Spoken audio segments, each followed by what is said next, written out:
Ready করছি, board MC ওইগুলো লাগাবো। ও, সোনালির মায়ের শারীরিক যে একটা অসুস্থ হয়েছে, সেই অসুস্থর কতটা সুস্থতা বা কি অবস্থাতে এখন আছে সেই আপডেট আপনাদেরকে জানাবো। আজকের সকাল থেকে ভাই ফার্মের ইলেকট্রিকের যে কাজ সেগুলো শুরু করেছিল। নমস্কার, আপনারা সকলে ভালো আছেন তো? আবারও চলে এলাম আপনাদের আশীর্বাদ ধন্য সাথী বিপ্লব ব্লগের আরও একটা সম্পূর্ণ নতুন পর্বে। ভারত তথা পৃথিবীর সর্বত্র থাকা সকল দর্শক বন্ধুকে জানাই অনেক অনেক স্বাগত। তো একটা দিনের শুরু, নতুন দিনের নতুন আশা, নতুন উদ্দেশ্য। প্রতিদিনই ভেবে চলি এই সাথী বিপ্লব ব্লগ যদি আপনাদেরকে একটু অন্যরকম কিছু উপহার দিতে পারে এই গ্রাম বাংলা থেকে, তো তেমনই আশা নিয়ে আজকের আবারও শুরু করছি সম্পূর্ণ একটা নতুন পর্ব। যে সকল দর্শক বন্ধু প্রথমবারের জন্য দেখছেন সাথী বিপ্লব ব্লগটি, যদি আপনাদের মনের মণিকোঠায় জায়গা করে নিতে পারে সাথী বিপ্লব ব্লগের ছাড়া ভিডিওগুলো, তাহলে একটু সাবস্ক্রাইব করার অনুরোধ রইল। আর পুরাতন দর্শক বন্ধুদের মতো লাইক কমেন্ট শেয়ার করে আমাদের এই সম্পর্কটাকে আরও শক্ত ও সুদৃঢ় করে তুলুন। চলুন তাহলে পর্বটা শুরু করব।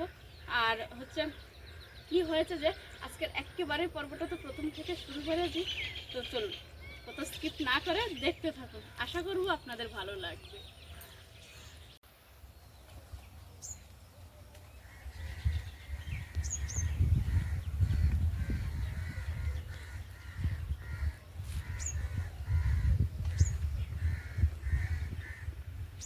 সকাল সকাল আজকের বাগানে ঢুকলাম, ঢেঁড়স তুলতে। দেখলাম কয়েকদিন বৃষ্টি হচ্ছে, বেশ ভালো ঢেঁড়স হয়েছে বাগানে, সেই ঢেঁড়সগুলো তুলে নেব।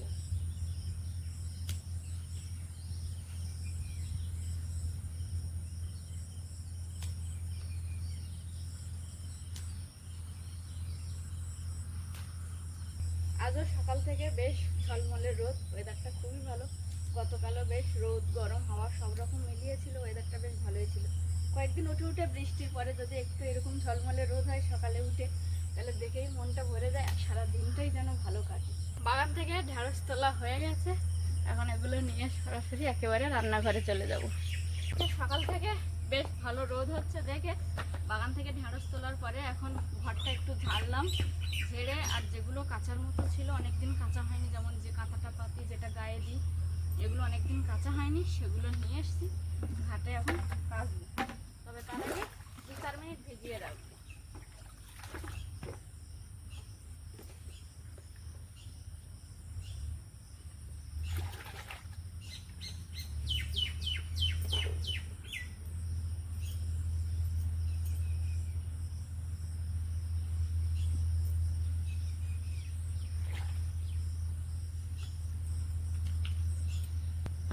বালতিতে করে ঘাটে জিনিসপত্রগুলো ভেজানো থাকবে, ততক্ষণে আমি অন্য সাইডের একটু কাজ আছে সেটা করে নেব। এখানে গতদিনও খুব ভালো রৌদ্র হয়েছিল, আজকে সকাল থেকে উঠে দেখছি খুব ভালো রৌদ্র আছে। একটানা কয়েকদিন বৃষ্টি হতে মুরগির ঘরে একটু জল ঢুকে গেছিলো, তার আগে যদিও আমি মুরগির ঘরগুলো পরিষ্কার করেছিলাম, তারপরে অত্যধিক বৃষ্টি হওয়ায় জল গেছিলো, গিয়ে মুরগির ঘরগুলো পুরো ভেজা ভেজা আছে। আজকের এই উপরের চালটাকে পাল্টে আরেকটা নতুন চাল দেবো মুরগির ঘরের উপরে। এত বৃষ্টি হয়েছে, এখানে যেগুলো নিচু নিচু জায়গা, এই জায়গাগুলো তো জল জমে গেছে। চাল থেকে মোটামুটি যেগুলো কাঠ দিয়ে চাপা ছিল সেই কাঠগুলো তুলে নিয়ে এবার এই বস্তাটাও তুলে নিয়ে ভিজে স্যাঁতসেঁতে জায়গায় পিঁমড়ে হয়েছে, সঙ্গে পিঁমড়ের মুখে ডিম। আর এটা মানে আমরা গ্রামাঞ্চলে অনেকেই মনে করি যে পিঁমড়ের মুখে ডিম মানে এখনও বৃষ্টি হবে। আর যেহেতু এখন বর্ষাকাল পড়ে গেছে, তাই এই যে মুরগির ঘরটা পরিষ্কার করেছিলাম, তবে ওরা আবার যেমন কি তেমন করে ফেলেছে। তবে এবারে একবারে বর্ষার পরে আবার পরিষ্কার করব। বর্ষার আগে যতটা উপরের চালটাকে ভালো করা যায় সেটাই করার চেষ্টা করব। এখন চালটাকে বেশ কিছুক্ষণ এভাবে খোলা অবস্থায় রাখবো, চেষ্টা করবো যদি আজকে সারাদিনে বৃষ্টি না আসে তবে সন্ধেবেলায় নতুন একটা প্লাস্টিক দেওয়ার। বিছানার জিনিসগুলো ভিজিয়ে আর মুরগির ঘরের চালটাকে সরিয়ে দিলাম, দিয়ে এবার কেচে, কারণ এগুলো প্রায় সময় কাচি, তবে বেশ খানিক দিন কাঁচা হয়নি বলে একটুখানি ভিজিয়ে রেখেছি, নাহলে আমি প্রায় যেহেতু কাচি তাই ভিজিয়ে সঙ্গে সঙ্গে কেচে নিই, ওয়েট করি না বেশি।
কাজ, আর একটা দড়ি যেটা দড়ি আছে সেটা ভাইয়ের জামাকাপড় ভাই একেবারে সকালবেলা উঠে দিয়ে কেচে দিয়ে মেলে দিয়েছে, আর 5টা ফাঁকা আছে।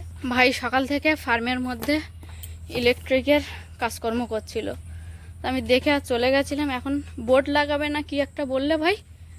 এই বোর্ডগুলো রেডি করছি, বোর্ড এমসিবি ওইগুলো লাগাবো। ও, সবাই তো জিজ্ঞাসা করছে সাথী পোলট্রি ফার্মের বাচ্চা কবে আসবে, বাচ্চা কবে আসবে। একটু বৃষ্টি ওয়েদার ভিজে গেছে, একটু ভালো। আর সবাই খুব উৎসাহ আছে, তুমি যে এত খাটনি করছো একা হাতে, সেটা দেখবে যে কখন বাচ্চা আসছে। নিশ্চয়ই আসবে।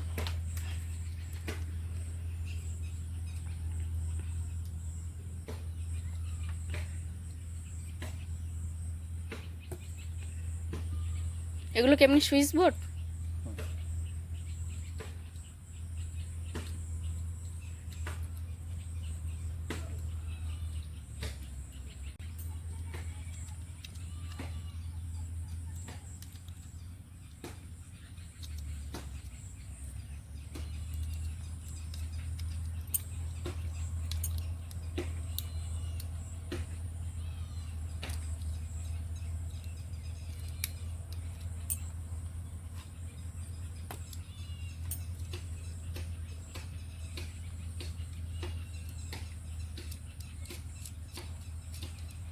ইলেকট্রিকের জিনিসের কাজ একেবারে সূক্ষ্ম কাজ, আর খুব নিখুঁত করে ধীরে ধীরে করতে হচ্ছে। তাহলে বাজারে একদিন নিয়ে গেছিলে কি ওগুলো? ওগুলো এই বোর্ডগুলো নিয়ে গেছিলাম 200 টাকা, সেগুলো সময় নেই।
রেডি হয়ে গেছে এই দুটো বোর্ড? এইভাবে একে একে সব বোর্ডগুলো রেডি করে নেবে।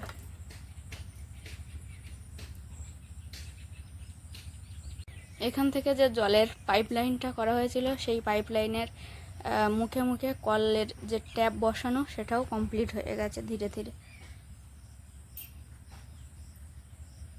এটাকে জল ঝরানোর জন্য গাছের মধ্যে ঝুলিয়ে রেখেছি, এখানেও হালকা হালকা রোদ পাচ্ছে। কাঁথা যেগুলো ধুয়েছিলাম সব মেলে দিয়েছি, আর যেটা পেতে শুই সেটা আগে থেকে অল্প একটু গুটিয়ে রোদে দিয়েছি। আর এই যে এই দড়িটা ভর্তি ভাইয়ের জামা কাপড় কেচে দিয়ে চলেছে। ও অনেক সকালে একেবারে উঠে ব্রাশ করে জামা কাপড় কেচে দিয়েছে। আর সঙ্গে আমার নাইটিটা গতকাল রাতের বেলা স্নান করেছিলাম, সেটা আমি সকালবেলা উঠে বার করে দিয়েছি। সোনালি যে এসছে, জেঠিমা ভিডিও ধরে দিতে হবে, আমি বললাম চল। তো এখন দুজন মিলে ভিডিও করছি। বলো সোনালি, কেমন আছো? ভালো। আপনারা সম্পূর্ণ পর্বটি দেখতে থাকুন। আর পর্বের একেবারে শেষ অর্ধে সোনালির মায়ের শারীরিক যে একটা অসুস্থ হয়েছে, সেই অসুস্থর কতটা সুস্থতা বা কি অবস্থাতে এখন আছে, সেই আপডেট আপনাদেরকে জানাবো। উনানের ধারটা তো পরিষ্কার করেছিলাম, যেটা আপনাদেরকে দেখিয়েছিলাম। দুদিন রোদ হচ্ছে, আর বাবা এই কাঠগুলোকে কেমন সুন্দর করে গুছিয়ে এক জায়গায় করে রেখেছিল, এগুলো আমি ভেঙে আবার বেশ কিছুটা উনানের ধারে তুলে নেব।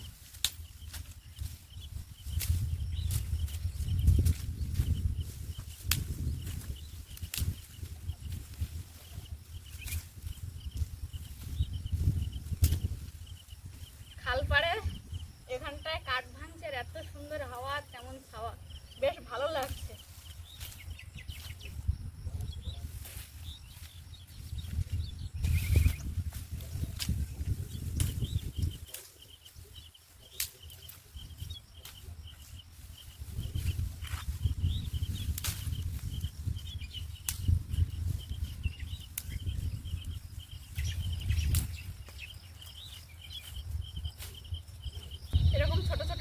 গোজা বানিয়ে নিচ্ছি। এইভাবে ভেঙে নিয়ে আর রান্নাঘরে গিয়ে রেখে আসবো।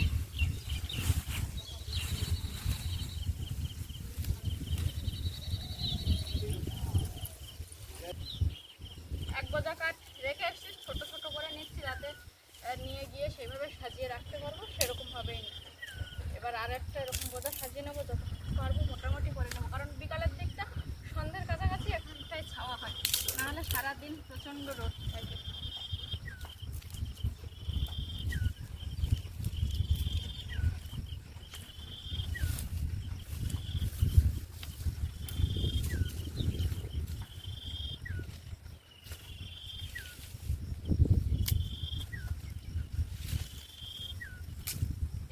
মেরুমন্দ হাওয়া এবং ছাওয়ায় কাঠ ভাঙছে, সেই সঙ্গে মাঝে মাঝে পাখির ডাক ভেসে আসছে।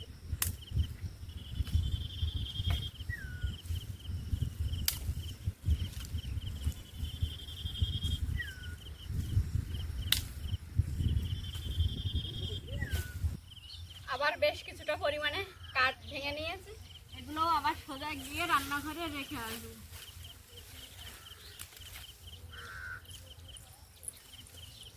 কাঠ ভেঙে বয়ে বয়ে এনে এই যে উনানের এপাশে জাল দেওয়ার জন্য আর মাথার সামনে উনানের সামনে রেখেছি কিছুটা, যাতে একটানা ঝড় বৃষ্টি হলে আর চিন্তা না করতে হয়, সেই জন্য কাঠ ভেঙে ভেঙে বয়ে এনে এনে রেখেছি। আমি কিছুটা কাঠ ভেঙেছি রাস্তার উপর থেকে, যেগুলো বাবা এক জায়গায় রেখেছিল, সেইগুলো দুদিনের রোদ পেতে একটু শুকনো শুকনো হয়েছে, সেগুলো তুলে নিয়ে উনানের পাশে রেখে দিয়েছে। আর মা এখানটায় কিছুটা ছাল ছিল, এগুলো শুকনোই ছিল, কিন্তু তুলতে পারিনি অন্যান্য কাজের জন্য, সেগুলো বৃষ্টির জলে ভিজে গেছে। এখন মা ওই ঝোড়ায় ভরে ভরে দিচ্ছে, আর আমি গিয়ে রাস্তার কানায় খাল পাড়ে গিয়ে রোদে দিয়ে আসবো।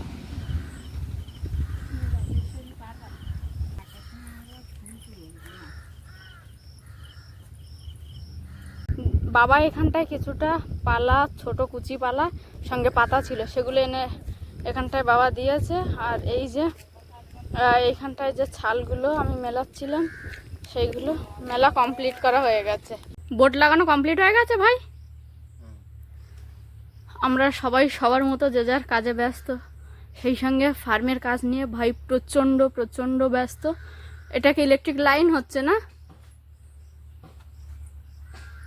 হ্যাঁ, এই যে এখন বোর্ডগুলো সেট করার পরে ও তার, এই তার দেবে পুরো ফার্মে,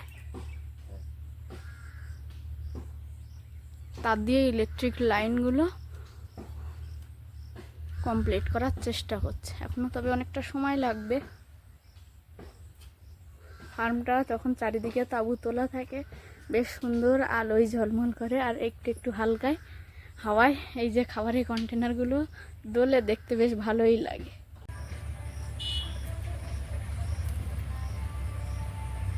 আজকের আকাশটা এত সুন্দর লাগছে, মা তোমার বাঁদিক থেকে আকাশটা দেখো, পুরো মনে হচ্ছে না দুর্গাপূজায় এসেই গেছে।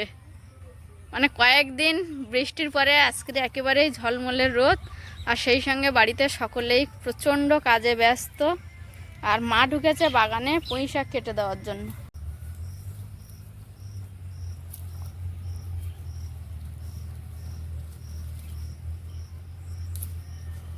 আর এই সাদা ডাঁটাটা তুলে দাও, ওই ওই তোমার পাত দিকে গেছে ওই ডাঁটাটা। হ্যাঁ, অনেকটা হবে না, বড় তরকারি কোথায়, আজকে তো বড় তরকারি নেই।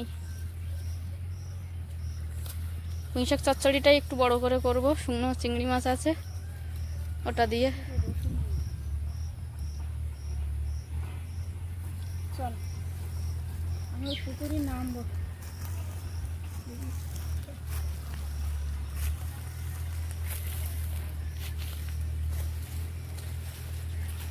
সজনে গাছের পাতা বরিয়ে ওইটার পাতা বরিল না তো, ওটা বরির ধরে মুড়ে গেল যে।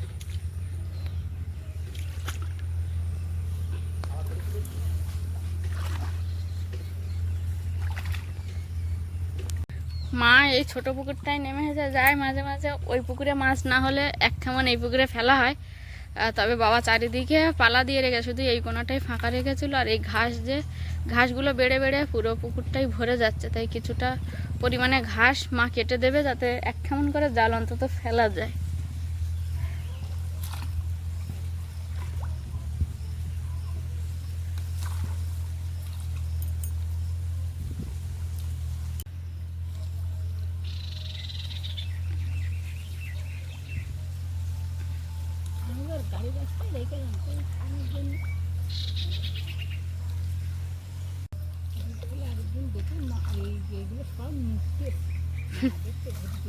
এই পুকুরে তো খাবার দিয়েছিলাম একবার, তারপরে যখন জাল ফেলে দেখি পুকুরে মাছের জন্য যথেষ্ট পরিমাণে খাবার আছে, এ পুকুরে তো এবারে খাবার দিইনি। এবারে খাবারটা বাবাই বেঁধে দিয়েছিল ওই পুকুরে, আমি গিয়ে যে একটু দেখে আসবো তা সে সময় পাচ্ছি না, আর একা তো ওই মাথায় যেতেও পারি না।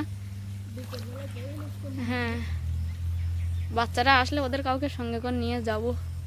কেউ কপিস দিয়েছিলাম, তবে টেম্পু মাছ দিয়েছি, জাপানি পুঁটি দিয়েছি, আর পাঙাশ মাছও দিয়েছি, গ্রাস কাপ দিয়েছি, শুধু ব্লক কাপটা দেওয়া হয়নি।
আজকের সকাল থেকে ভাই ফার্মের ইলেকট্রিকের যে কাজ সেগুলো শুরু করেছিল। এখানে এনসিপি বসিয়েছে, আর যে বোর্ডগুলো রেডি করেছিল সেগুলো মোটামুটিভাবে বসানো হচ্ছে, তবে এখনও কিছুটা আনকমপ্লিট আছে।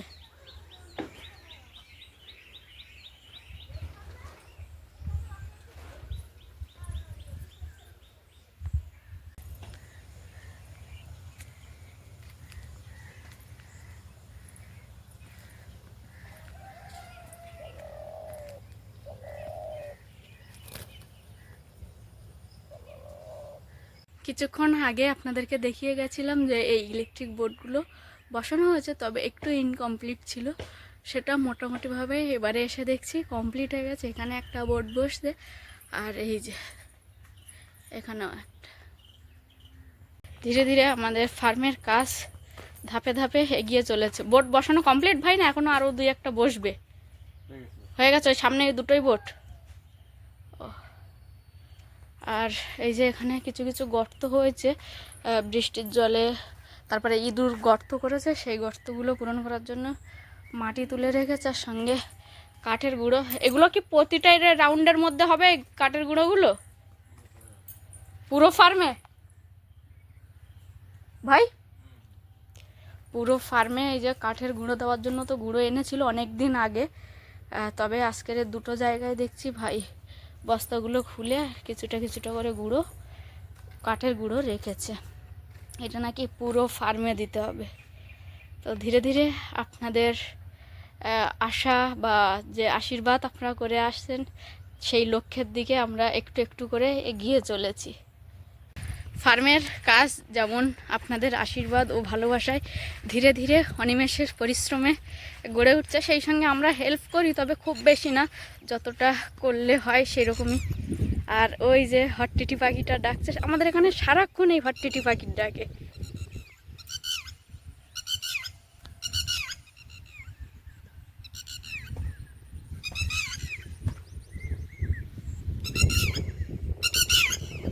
সোনালির ঠাকুরদার সঙ্গে আমার দেখা হয়েছিল, বাড়িতে এসেছিল টাকা নিতে।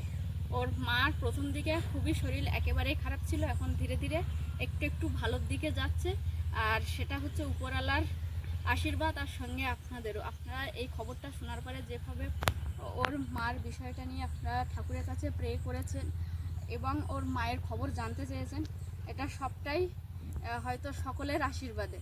তবে ওর ঠাকুরদা এসেছিলো, বললো ওর মায়ের ডায়ালিসিস চলছে, এখন অনেকটা ভালো, আগে যেটা খুব অসুস্থ ছিল সেটা আর নেই। আর এখানে আমাদের গ্রাম থেকে কিছু টাকা তুলে দিয়েছে, তারপরে বাজার কমিটি থেকে কিছু টাকা তুলে দিয়েছে, সেগুলো ওর ঠাকুরদা নিতে এসেছিলো। কারণ আমাদের মতো ফ্যামিলি থেকে ডায়ালিসিস করা বা মানে একটু সরকারি একটু প্রাইভেট এরকম কোনো জায়গায় দেখানো অনেকটা চাপের হয়ে যায়। তবে ওর ঠাকুরদার সঙ্গে কথা বলে মনে হলো যে আগের থেকে অনেক বেটার আছে, ভালো আছে, এবং ওরা ভালো কিছু আশা করছে, এবং ডাক্তারও সেই ভরসাই দিয়েছে যে অসুবিধা কিছু হবে না। ইতিমধ্যেই ওর মায়ের 3বার ডায়ালিসিস হয়ে গেছে। তো আজকের পর্বটা ছিল সকাল থেকে শুরু করেছিলাম, আর একেবারে শেষ অর্ধে এসে গেছি পর্বে। তো সেই সঙ্গে সোনালির মায়ের শারীরিক আপডেটটা দিয়েছিলাম। আর আপনারা সকলেই ঠাকুরের কাছে একটু প্রার্থনা করবেন ওর মা যেন আরও দ্রুত সুস্থ হয়ে, যেমন সোনালির মা বাবা থাকতো সেরকমভাবেই যেন একসঙ্গে ওরা আবার থাকে, সেই আশীর্বাদটা করবেন, দ্রুত সুস্থ হয়ে সোনালির কাছে সোনালির মা চলে আসে। কারণ ও তো খুবই ছোট্ট মানুষ, ও মাকে ছাড়া থাকতে পারে, তবু অনেকটা দিন। যাই হোক, আজকের পর্বটা আপাতত এই পর্যন্ত। এতক্ষণ ধৈর্য ধরে দেখার জন্য আপনাদের সকলকে জানাই অনেক অনেক ধন্যবাদ। দেখা হচ্ছে আগামী পর্বে। ততক্ষণের জন্য আপনারা সকলে ভালো থাকুন, সুস্থ থাকুন, নিজেদের সকলের প্রতি খেয়াল রাখুন। আমার সকল বয়োজ্যেষ্ঠদেরকে জানাই অনেক অনেক প্রণাম, সহবয়সীদেরকে জানাই ভালোবাসা, ছোটদেরকে জানাই আদর ও স্নেহ। আরও একটা কথা যেটা সবসময় আমি বলে থাকি, সাথী বিপ্লব ব্লগের সঙ্গে সদা সর্বদা জুড়ে থাকবেন। নমস্কার।